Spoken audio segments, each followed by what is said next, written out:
Welcome to footballgameplan.com, where football makes sense. I'm Emery Hunt, the czar of the playbook, bring you our 2013 CFL East semifinal preview between the Montreal Alouettes and the Hamilton Tiger Cats. Now let's take a look at some keys to victory for both teams, starting with the Alouettes.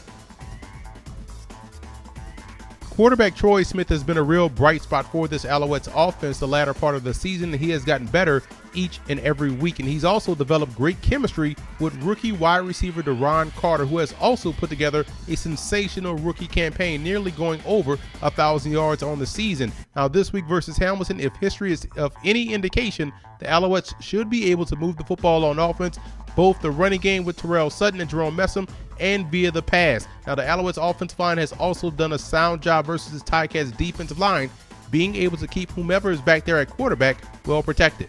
Defensively, the Alouettes boast one of the better defenses in the CFL, and they do it on both ends of defense, as they own the #1 rush defense and the #3 pass defense. And linebacker play is key to their defensive success, and they have two studs in Kyrese Hebert and Chip Cox. Both guys show tremendous range and the ability to get to the quarterback. That's 30 sacks combined between the two players. And the L's secondary is also the direct beneficiary of excellent pressure up front, tied for the league lead in interceptions with 24. Cornerback Jeff Tisdale has played at an all-star level all season long, and they'll need another huge game from this secondary versus one of the more dynamic passing attacks in the Hamilton Tiger Cats.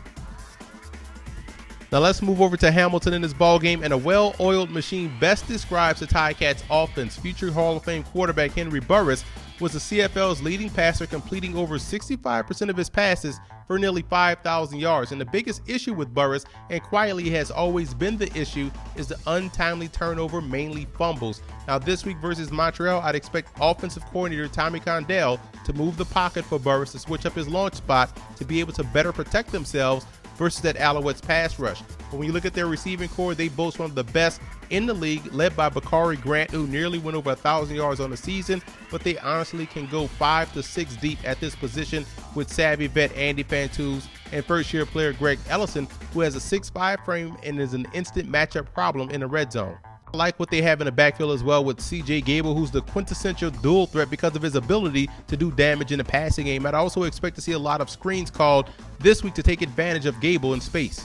Defensively, this is where the Ticats have had issues all season long, whether it's giving up the big play or not being able to get off the field on second down, blowing assignments in the back end. Hamilton must get it together this week versus Montreal. Now the bright spot is that in the last meeting versus the Alouettes, they were very opportunistic on defense, causing turnovers and applying pressure on Troy Smith. But defensive coordinator Orlando Steinauer has slowly gotten his defense to play better over the last couple of weeks. And two guys that'll definitely bring their A game regardless will be linebacker Jamal Johnson and cornerback Rico Murray.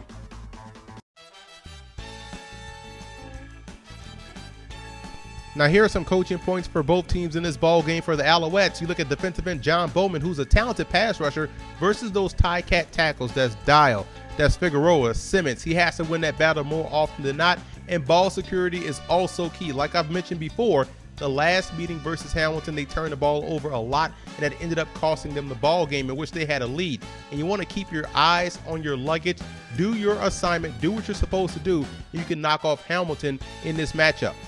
And for the Ticats in this ball game, you want to create opportunities for both CJ Gable and Siobhan Walker. Both guys have the breakaway speed to take it the distance. You want to find ways to get those guys to football or put them in the backfield at the same time. Now, don't be afraid to send extra versus Troy Smith. You want to force him into a quick throw so that way you can rally up and make the tackle. And the defensive backs have to be able to win above the rim. We know about the tall targets out there in Montreal. They will throw a lot of 50-50 balls. Those defensive backs on the back end, aka Rico Murray and company, will have to win those individual matchups in order to knock off the Alouettes. The X factor in this game for the Alouettes will be their rookie free safety Mike Edom, who has played at an all-star veteran type level this season in year one. He's going to have to play center field versus the deep pass, be that enforcer versus the intermediate pass, and also being that alley defender versus the running game. So he's going to have to bring his A game in order to slow down this Ticats offense.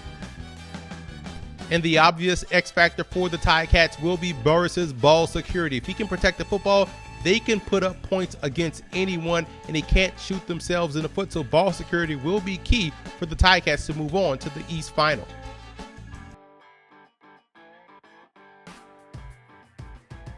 Some say Mike Pringle may be the best running back in CFL history. Here's a guy that played for Montreal from 1996 to 2002, and he's the only 2,000-yard rusher in CFL history, a 7-time All-Star, 2-time league MVP, and finished his CFL career as the all-time leading rusher with 16,425 yards. One of the best quarterbacks in team history, Bernie Faloney from 1957 to 1964, led the Tiger Cats to 2 Grey Cup championships and was the 1961 Most Outstanding Player, a CFL Hall of Famer who was a 5-time All-Star, and finished his career with over 24,000 yards passing and 153 touchdowns.